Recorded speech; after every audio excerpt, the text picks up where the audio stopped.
Alors Thibaut, dis-nous tout, on est impatient de savoir. Alors Uranie, je vais te demander de regarder l'écran. Je pense que tu connais ce motif. Oui, Oui, tout ouais, à fait. très bien. Mais c'est un motif voilà, qu'on peut comparer à du langage alien. C'est le fameux QR code.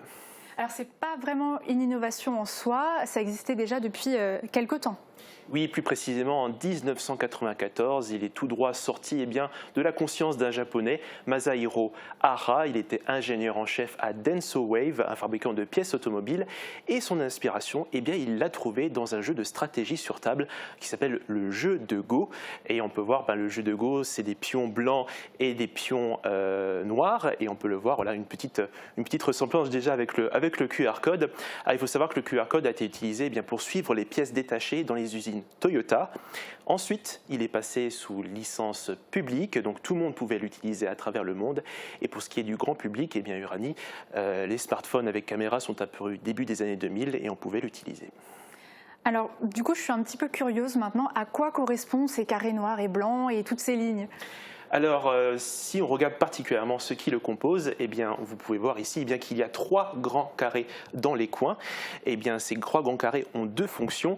D'une part, ça permet de savoir que c'est un QR code. Votre smartphone va dire « Tiens, je me retrouve en face d'un QR code ». Et il sert également de point de référence pour le sens de lecture. Et ce qu'il y a en dessous des carrés, ce motif, ce labyrinthique entre les points blancs et les points noirs, c'est tout simplement le motif qui contient l'information. Il y a plusieurs codes comme ça, Uranie, qui existent à travers le monde, comme le flash code, mais il faut savoir que le QR code a vraiment cette particularité de comporter 3 grands carrés. En fait, il est vraiment unique en son genre. Il est tout à fait unique et il peut se lire dans les 2 sens. Je m'explique, vous connaissez tous le code barre, il est unidimensionnel, il se lit que dans un seul sens. Le QR code, lui, se lit de façon horizontale et verticale. Il peut contenir donc plus d'informations tout en étant lu aussi rapidement. Les lettres QR, peut-être, oui, QR. Si tu peux nous dire ce que ça veut dire. C'est très simple. Les lettres QR veut tout simplement dire Quick Response ou dans la langue de Molière, réponse rapide. C'est déjà un petit peu plus clair, mais j'aimerais savoir comment ça fonctionne concrètement. Alors il suffit, Uranie, de prendre ton smartphone, de télécharger une application qui peut lire ce motif. Il faut bien sûr avoir une connexion Internet. Sinon, petit conseil, les téléphones les plus récents peuvent lire le QR code via les appareils photo. Dans tous les cas, votre smartphone pourra décrypter le modèle. Donc ça existe déjà depuis plus de 25 ans et pourtant dans notre société contemporaine, ça est apparu il n'y a pas si longtemps que ça. Pourquoi ? Non, c'était une technologie qui était assez discrète et très peu utilisée. On les trouvait sur les panneaux d'information ou sur quelques produits. Les usages étaient très limités. Parfois, ils renvoyaient qu'à une adresse pour un site. Les connexions, il faut savoir, étaient assez lentes à l'époque et la manipulation était un peu longue. Donc il a connu une grande période de creux, surtout en Occident. Mais récemment, il s'est diversifié. La crise sanitaire a débuté.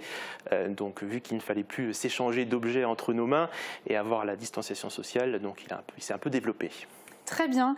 Est-ce que tu as des exemples d'autres types d'applications aujourd'hui de ces QR codes ? Il y en a plein. Partout en France, comme ici à Sarreguemines, le QR code vous sert à présenter votre passe sanitaire dans les établissements pour savoir s'il est valide ou non. Il est également utilisé dans nos restaurants. Vous pouvez scanner le QR code et retrouver le menu. Il sert aussi, par exemple, à l'office de tourisme de Sarreguemines. Les passants peuvent retrouver sur un présentoir les QR codes qui leur servent à donner leur avis sur la qualité de leur service. Et puis une utilisation dans le pays de Beach, à Beach, une agence immobilière met des QR codes sur les annonces et vous permettent du coup de retrouver sur le site toutes les caractéristiques du bien immobilier. Les exemples que tu as cités, c'est des choses qu'on a connues au fur et à mesure, forcément par la force des choses, mais est-ce qu'il y a des utilisations peut-être plus originales ? Il y en a une, et on va rester dans la commune de Beach. Le fort Saint-Sébastien utilise le QR code comme guide virtuel. Vous l'avez sûrement découvert lors de la chronique de Morane. Plusieurs sont disséminés ainsi sur le site. Vous les scannez à différents points de la visite et il vous donne une vidéo de présentation au point précis. Alors la technologie du QR code se décline de façon à foison. Il vous permet de vous connecter à Wi-Fi, de télécharger un fichier PDF, de payer sans contact. Bref, tout un tas d'utilisations possibles. Alors si j'ai bien compris, c'est une question d'information liée à ces codes. Est-ce que nos données personnelles sont exposées, Thibaut ? Oui, je t'encourage et je vous encourage à faire très attention à ce que vous scannez. Tout le monde peut faire un QR code via un site internet ou une application, et je vais vous le montrer d'ailleurs. Je me trouve d'ailleurs sur un petit site de fabrication de QR code. Alors on va tout simplement aller sur le site, on décide de faire par exemple un site sur les petits chatons. Oh, c'est mignon ça. C'est très mignon les petits chatons. Eh bien nous allons sélectionner du coup site web, nous allons faire suivant. Il suffit de référencer le titre de votre QR, on va l'appeler Miaou, et l'adresse du site web, on va l'appeler Petit Chaton.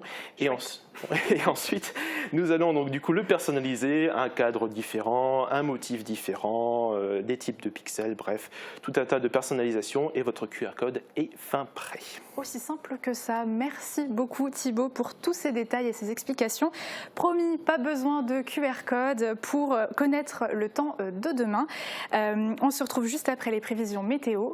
Tu voulais rajouter quelque chose, Thibaut? Je te vois me faire des grands signes. Oui, je te fais des Pardon, signes. Je te fais des signes. Tu allais un peu rapide, Uranie. Excuse-moi. C'est pas grave, c'est pas grave. Je voulais préciser préciser que les QR codes, il y a des QR codes malveillants qui existent. Il faut aussi le préciser à notre public qu'il y a des QR codes malveillants qui sont frauduleux. Il faut faire très attention. Parfois, si vous les scannez, eh bien, vous pouvez tomber sur un site à risque. Il peut également voler vos données personnelles ou encore télécharger une application qui contient un virus. Donc surtout, prudence. Si je peux juste donner un conseil à toi, Uranie, et à vous, chers téléspectateurs, vérifiez que le début de l'adresse du site commence par HTTPS.